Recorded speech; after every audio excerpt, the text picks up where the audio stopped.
India में loss तो बहुत है वुमेन के लिए, पर क्या लॉस वुमेन के पास हैं? So welcome to target for IQ। So in this video we will discuss about the 5 laws that a women have. कौन से 5 एक्ट है जिसमें वुमेन के से रिलेटेड प्रोविजन की बात होती है, आइए देखते हैं। तो अब आज हम पढ़ेंगे 5 लॉज ऑन वुमेन एम्पावरमेंट। तो सबसे पहला उसमें जो हमारा लॉ आता है वो है Hindu succession act 2005। Hindu succession act नाम से पता लग रहा है यहाँ पर हम सक्सेशन की बात करेंगे कि क्या बात हुई है। देखो, ये जो एक्ट है ये बात कर रहा है, इसने क्या कर दिया था, अमेंड करा था हिंदू सक्सेशन में, जो इक्वल राइट्स दे रहा था डॉटर्स को अपनी इंसेस्ट्रल प्रॉपर्टी में।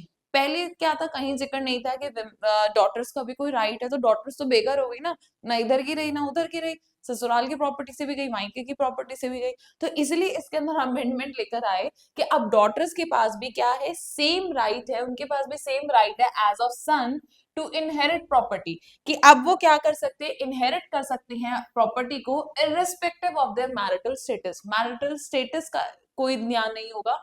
ये अप्लाई होता है हिंदूज पे, बुद्धिस्ट पे, जैन्स पे, सिक्स पे, और ये इंश्योर कर रहा है डॉटर को कि वो भी एक ज्वाइंट हायर है इंसेस्ट्रल प्रॉपर्टी में। इससे क्या हुआ, इसे लाने से कि जो जेंडर बाइस था, इसको डिस्क्रिमिनेशन को खत्म करा, और अब विमेन भी फाइनेंशियली क्या हो गई हैं, एम्पावर हो गई हैं। अब विमेन भी फाइनेंशियली एम्पावर है कि उनके पास भी कुछ अपना बैकग्राउंड थोड़ा बैक है।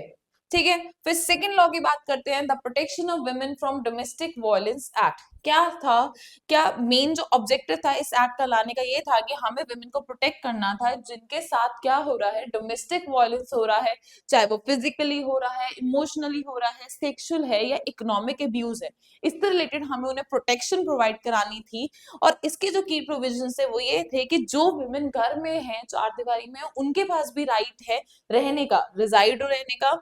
वो फाइल कर सकती है कंप्लेंट अगर उनके साथ किसी भी तरीके का, चाहे वो फिजिकल है, इमोशनल है, सेक्सुअल है, इकोनॉमिक है, किसी भी तरीके का उनके साथ क्या हो रहा है, वॉयलेंस हो रहा है। ठीक है, उन्हें प्रोटेक्शन प्रोवाइड मिल रही थी टू प्रिवेंट फर्दर हरासमेंट, कि अगर एक बार हो गया उससे मिली, कि अगर दोबारा वो रिपीट करता है ऑफेंडर तो भी उनके पास राइट था। और उन्हें एक monetary relief, custody of children और कंपनसेशन का भी इसके अंदर राइट है। इसका मतलब ये जो एक्ट है ये एक लीगल मैकेनिज्म प्रोवाइड करा रहा है कि जो एब्यूजिव रिलेशनशिप की वुमेन को लगता है यार मेरे पास कोई ऑप्शन ही नहीं है, मेरे तो माँ बाप इतने फाइनेंशियली है ही नहीं कि अब क्या करेंगे, तो इस तरीके से उन्हें बचा रहा है, एक रिकॉग्नाइज करा रहा है कि जीने का मतलब ये नहीं है चार दीवारी में कैदों के रहो।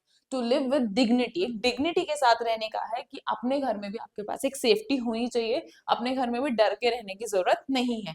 ये बात कर रहे हैं हमारा second right, the protection of women from domestic violence act 2005। ठीक है, फिर अब हमारा जो थर्ड एक्ट बात करता है prevention of sexual harassment of women at work place. कि इसके लिए भी एक एक्ट आया, sexual harassment of women at work place act 2013। कि जो वुमेन हैं जो काम कर रही हैं उनके पास क्या राइट है, उन्हें कैसे प्रिवेंट किया जाएगा। तो उनको भी क्या करा जा रहा है, प्रिवेंट किया जा रहा है, एड्रेस करा जा रहा है कि कोई भी अगर सेक्सुअल हरासमेंट हो रहा है वुमेन के साथ, चाहे वो फिजिकली कर रहे हैं, वर्बल कर रहे हैं, नॉन वर्बल तरीके से कर रहे हैं।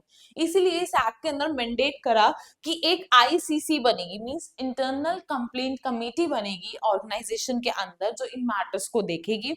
फिर एम्प्लॉयर्स जो हैं मस्ट ऑर्गेनाइज अवेयरनेस प्रोग्राम, कि एक अवेयरनेस प्रोग्राम्स बनाए जाएंगे, सेफ वर्किंग एनवायरनमेंट बनाया जाएगा, जिसमें कि विमेन के पास अगर उनके साथ कुछ गलत होता है तो उन्हें बताया जाएगा कि कैसे कंप्लेंट फाइल की जाती है और क्या क्या इंक्वायरीज कैसे होंगी, वो भी इस एक्ट के अंदर है।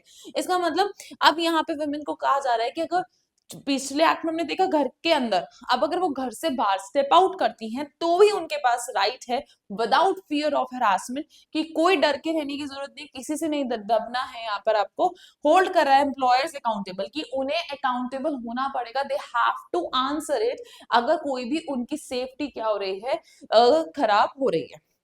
ठीक है, फिर नेक्स्ट एक बात करता है मेटर्निटी बेनिफिट एक्ट 2017। मींस ये जो हमारा फोर्थ राइट है मेटर्निटी बेनिफिट,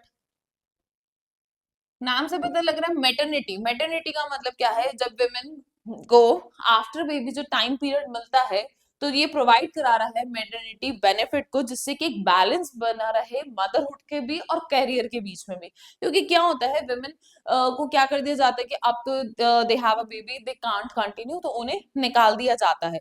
तो इसी चीज को खत्म करने के लिए मैटरनिटी एक्ट लेकर आए कि अब विमेन के पास क्या होंगी, लीव्स होंगी, पेड मैटरनिटी लीव्स होंगी, 12 to 26 वीक्स की होंगी, और उनके पास leave for mothers adopting a child, अगर किसी मदर ने अडॉप्ट करा है चाइल्ड तो उनके पास 3 मंथ्स की होगी। ये रिक्वायर कर रहा है वर्क प्लेस को विद 50 और मोर एम्प्लॉयज की आपको अपनी यहाँ पर ये फैसिलिटीज प्रोवाइड करानी होगी, और ये प्रोहिबिट करा है एम्प्लॉयर्स को कि आप टर्मिनेट नहीं कर सकते, क्योंकि वो यही करते थे कि अब तो ये बेबी इनका हो गया, अब इन्हें टर्मिनेट कर दो। नहीं, आप टर्मिनेट नहीं कर सकते। इसीलिए इस एक्ट ने क्या करा है, विमेन को एक फाइनेंशियली स्टेबल प्रोवाइड कराया है, एक रोल प्रोवाइड कराया है, और इंकरेज कराया है कि हायर पार्टिसिपेशन होगा विमेन का किसमें, वर्कफोर्स में। ठीक है, फिर हमारा फिफ्थ जो बात कर रहा है, डाउरी प्रोहिबिशन एक्ट 1916। देख रहे हैं आप विमेन के पास इतना खजाना। तो यहाँ पर क्या है, ये जो एक्ट है ये भी बेसिकली क्रिमिनलाइज कर रहा है देना या लेना या डिमांड करना। तीनों चीज इस एक्ट के अंदर आएंगी। अगर आप दे रहे हैं, अगर आप ले रहे हैं, या आप डिमांड कर रहे हैं, सब इस एक्ट के अंदर आएगा। तो ये जो है एक्ट, ये बताता है डॉरी। डॉरी किसी भी तरीके की हो सकती है, चाहे वो इमूवेबल है, चाहे वो मूवेबल प्रॉपर्टी है, गुड्स ले रहे हो, कैश ले रहे हो, उसकी फैमिली मेंबर से ले रहे हो, तो यहाँ पर 5 साल की सीधा सीधा सजा दी जाएगी, और उसके साथ फाइन भी होगा। और ये डॉरी रिलेटेड हरासमेंट जो है, अगर कोई भी डॉरी रिलेटेड हरासमेंट है या फिर डेथ है, ये भी पनिशेबल होगी इस एक्ट के अंदर आईपीसी के साथ साथ। तो ये एक तरीके से प्रोटेक्ट करा है विमेन को जिनके साथ एक्सप्लॉयटेशन होता है, अब्यूज होता है डॉरी डिमांड से रिलेटेड, और ये प्रमोट कर रहा है एक जेंडर इक्वालिटी होना चाहिए और सेफगार्ड होना चाहिए, एक डिग्निटी होनी चाहिए मैरिज के अंदर। तो ये थे हमारे 5 लॉज विमेन के लिए। Hope you like it. Thank you.